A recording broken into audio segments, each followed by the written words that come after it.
What if everything you thought about outperformance was wrong? For years, the story of investing has been about picking winners. But as we discussed last time, passive funds, the machines, are doing that with a relentless, cold logic.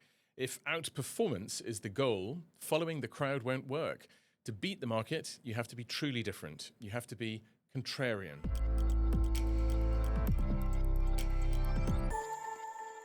But what does that actually mean? It's not just buying what's cheap or marching in the opposite direction for the sake of it.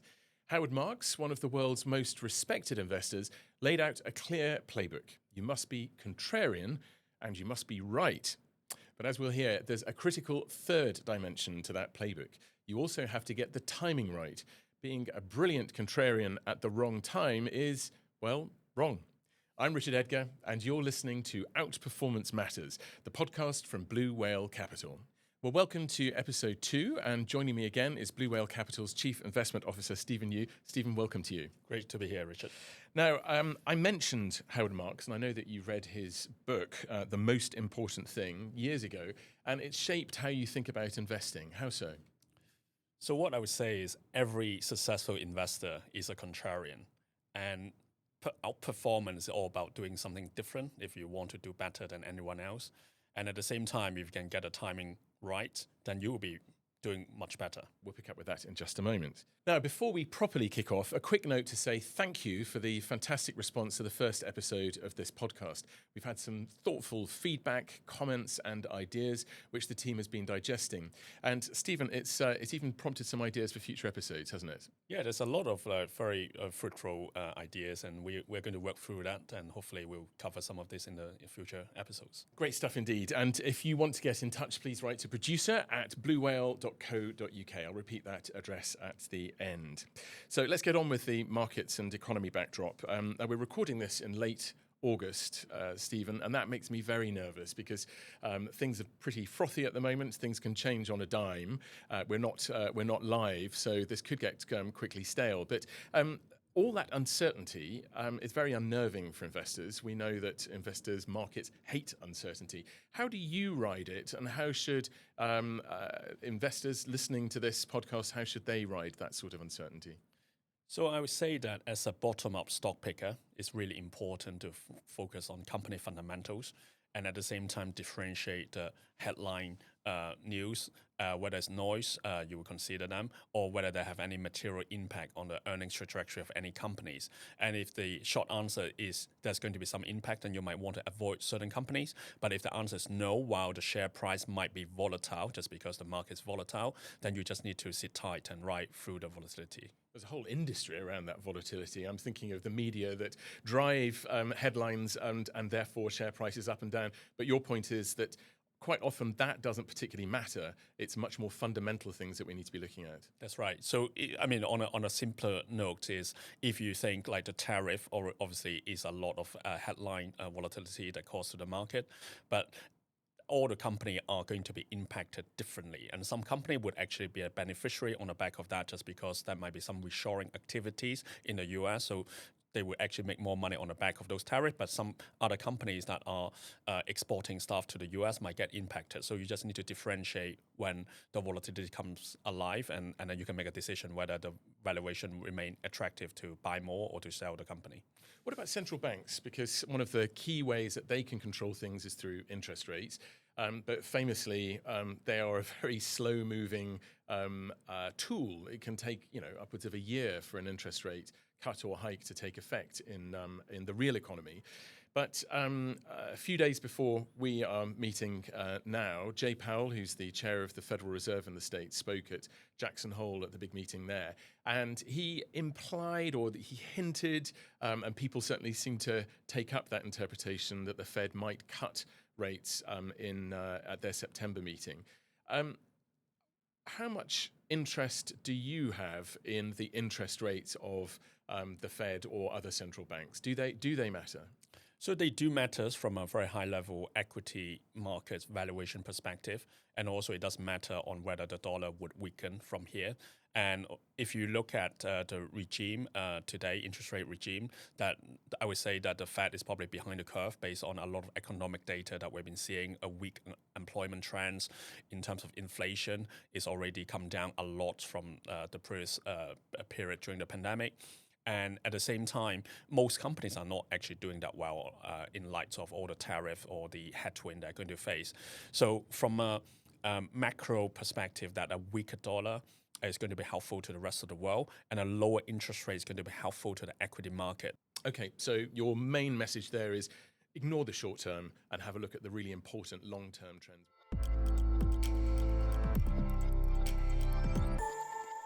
Okay, well, let's move on from the headlines and into the investing playbook. And previously we talked about how markets are being dominated by machines, the passive ETFs, which are cheap and straightforward, and that the trend to index investing offers opportunities for human investors to set themselves apart from the crowd. But you and I both know that it takes rather more than just being contrarian to be successful. So what does being contrarian mean to you?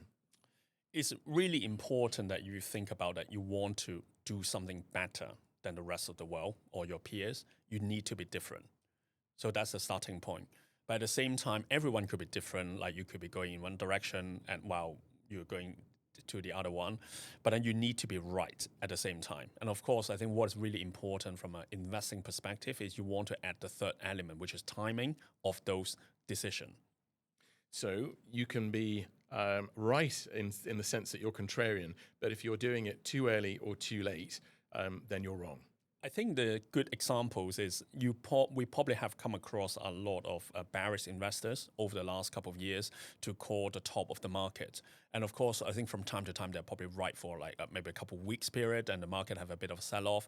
But over an extended period of time, they have been incorrect. So it depends on whether they actually put money behind their words. And if they had, then they probably would have lost money on the back of that. At the same time, the market has done very well, or including some of the big tech stocks, etc. Well, let's take this a little bit further than Stephen, because I'm going to mention Howard Marks again, because he does talk about timing, but he's focused on business cycles or economic cycles. So a very top-down view, but you have a different approach, I think, as a bottom-up investor, and looking at three different levels. What are they? From a bottom-up stock picker perspective, that I would say is the idiosyncratic timing of change across industries, sectors, or companies outside of an economic cycle. Because obviously the economic cycle goes in a way that we are probably approaching the top of the economic cycle now, hence the Fed is cutting rates, economic data a bit weak, and you might want to rotate into certain sectors. But at the same time, that within the economic cycle that you do see idiosyncratic changes among industries or sectors. And idiosyncratic meaning it's unique to either a company within a sector or a sector within an industry or an entire industry within the economy. It's something that's happening different there to the rest of the context that that one is operating in. That's right. Can you give me some examples then? Let's maybe start at the top level. What's an example of an industry where you saw or have seen in the past an idiosyncratic difference and therefore an opportunity? So one of the most probably everyone would be very familiar with is during the pandemic, what happened during the pandemic in terms of digital transformations. And what had happened at the time or before the pandemic was digital transformation was not new, right? That journey started in the 1990s, 2000s, and you had the Amazon, Google search, or the Meta, digital advertising, digital payments. But what really happened during the pandemic was as a significant shift in terms of spending away from the physical world to the digital world. Can you give me an example of that in the real world? So I would pick digital advertising, which everyone would be familiar with today. But back in 2017, 8 years ago, the digital advertising only account for 1/3 of the advertising budget. But of course, post the pandemic back in 2021, that accounted for 2/3 of spending. So what it means is the people were spending money advertising in traditional media like billboards, TV, or print have ended up shifting their budget towards the digital world. And that's a permanent shift rather than a temporary thing during the pandemic. That's right. It's a permanent shift in a way that if you think about us now, are spending a lot more time and money living in the digital world versus the physical world. So that unless at some point that we decided that actually we might not want to do that as much, we want to go back to the pre-pandemic days, then you might see the shift to go back to the good old days. But of course, I mean, that's not happening. And with AI, I think there's a lot of things that we are being more fixated in living in the digital world as we speak. At the right time. At the right time. At the right time. Okay, that's a good example. What about a sector then? So this is underneath the industry umbrella. So what we have been experiencing after the post-pandemic over the last 2 years or so is the shift of spending within the digital winners, which mostly would be technology companies, away from those investing those winnings into AI. So basically what you have seen so far is the technology sector have won because they managed to capture more share of the world GDP on the back of the pandemic. So we end up spending more time and money living in the digital world than the physical world. But at the same time, these companies now decided that, the rise of ChatGPT, generative AI, and of course how AI is going to shape the world for years to come, they are investing a lot more money into AI. So then if you happen to be investing into companies that are on the receiving end of any spending, like NVIDIA, Broadcom, and some others, then you end up capturing a lot of the economics within the technology sector. So that's the broad picture, but can you give me numbers around that to explain the size of that shift? So we just talked about earlier that the big tech companies, the digital winners, have ended up taking a lot of share from the world GDP. But then when you look at the AI spending that these companies are making, the Mac 6 companies outside of NVIDIA, they're spending over $300 billion of their free cash flow investing into AI, which I would say that 50% of that is going to NVIDIA's revenue. So that you can see a natural shift of money having gone from the physical world to the digital world, and then from the digital world, which the mostly of the big tech who are earning a lot of money, and then they ended up spending the money investing into AI. So hence there's a natural shift in terms of where the money is going, and it's very important from an investor perspective that you follow the money. You follow the money, and then you want to invest in a company that on a receiving end of any spending. So just to put in context, that NVIDIA is making over $200 billion of revenue this year with a 50% free cash flow margin. So hence, you can see some of these numbers to be quite significant in terms of delivering of results. So the sector has stayed pretty much the same, but the idiosyncratic change is that companies within that are now taking a larger share of the same pie. That's right. Okay, well, let's think of a company then. Can you give me an example of a company, perhaps one where it's more of a negative story? It's a time when it would make sense to sell that company rather than to buy in. Yeah, so what we have just discussed earlier in the two examples is idiosyncratic timing of change in a positive setting. But of course, equally, it's important to spot changes before it happens in a negative setting.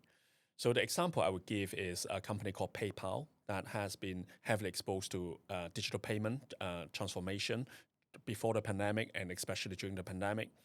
But what had happened during the pandemic is because everyone wanted to conduct their day-to-day online. And what you have noticed in terms of PayPal's business at the time, if you follow the company closely, is they have been doing very well during the pandemic or at a later stage.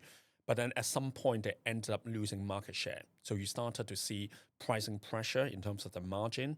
And at the same time, some of these large players like Apple Pay, most people who have an Apple phone would probably just want to ease off the payment experience, would just probably go with Apple Pay or maybe similarly for Google Pay.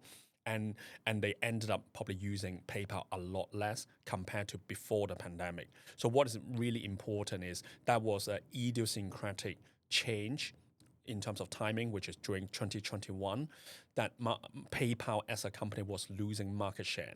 So if you manage to spot that timing while you have captured the economics before it happened, so you would have made a lot of money then, but then you spotted that timing and then you decided to exit the company, which then what have happened, if you look at the share price of PayPal since early 2022, is still down at least 70 to 80% from the peak that they achieved back in 2021. And that's never recovered yet still, which is about 3 years away now. It's quite tricky, isn't it? Because the demand for spending online hasn't gone away. It's growing, I imagine. But a very nuanced aspect, the ease of using a tool is what has changed PayPal's success and shifted that share of the pie again to its competitors. Yeah, that's right. So this is going back to the point. This is the idiosyncratic timing of change within the companies or within the peers, that they are actually end up losing market share to other companies, that while we are still being very engaged with digital payments, like doing more shopping online, etc. So that's not changed. But my point to make on this bit is you need to stay ahead of the curve. So this is about being contrarian, that you could be part of that trend, but you need to be ahead of the curve, and then you are able to pull the trigger before everyone else does. That's a great aspiration, but it sounds like, I imagine it's a lot more complicated to do it than it is to say it. So how do you get that time right? How do you stay ahead of the curve? I think a phrase introduced by George Soros. So no one has a crystal ball, and we do not certainly know what's going to happen. Like, we wouldn't have spotted the pandemic. We wouldn't have spotted the rise of, the introduction of ChatGPT at the time. But what you need to do as an investor is you need to follow the development very closely. Either you follow the companies who are involved in that spectrum, or at the same time you follow the data points or the evidence. And then if you, as an investor, manage to recognize the timing of that change, and then you act accordingly at that time, you would end up doing quite well. But of course, the other scenario is you ignore that timing, you didn't realize that timing was the key inflection point, then you would have missed out on those investment opportunities.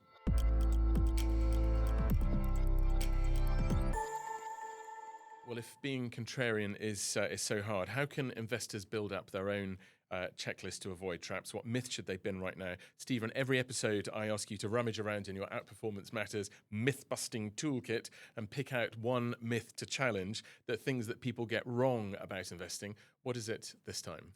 I would pick a long time investment horizon means timing doesn't matter. That's the myth. That's the myth. So you think it does still matter, even if your horizon is another 10 or 15 years?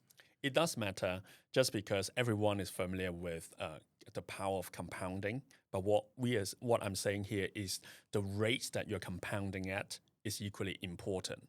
So what it means is, if you can maximize your return by investing into things that are doing well, and then maybe shifting your investment into other things that are doing well, then you would probably end up doing a lot better than if you ended up holding on to something that is a bit slow burn. So what I'm trying to introduce here is the opportunity cost is the most important element, that you need to think about how do you optimize your portfolio for the best return that you can compound at. Sound advice, Stephen. Thank you very much indeed.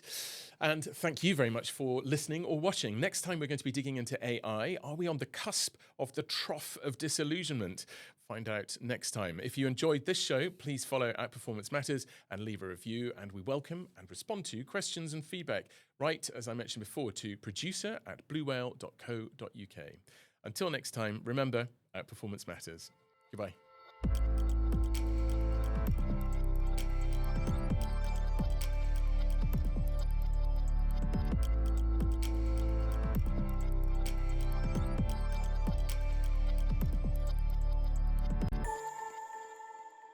Please note that this podcast is issued for educational purposes only by Blue Whale Capital LLP, which is authorised and regulated by the Financial Conduct Authority. Views expressed on companies, markets, asset classes, and investment strategies do not constitute investment recommendations and must not be viewed as such. Listeners should note that any views expressed may already have been acted upon, may no longer be current, and may not be revised or updated. Nothing in the podcast should be viewed as comment on the suitability of any investment. If you are unsure of the suitability of any investment for your needs, or if you feel that you do not fully understand the risks of investing, you should obtain financial advice from a reputable professional financial advisor before proceeding. You are reminded that your capital is at risk. The value of investments could go down as well as up, so you may get back less than you invest. Tax treatment depends on personal circumstances and may change. This podcast is directed only at UK residents and does not constitute an offer or a solicitation in any jurisdiction.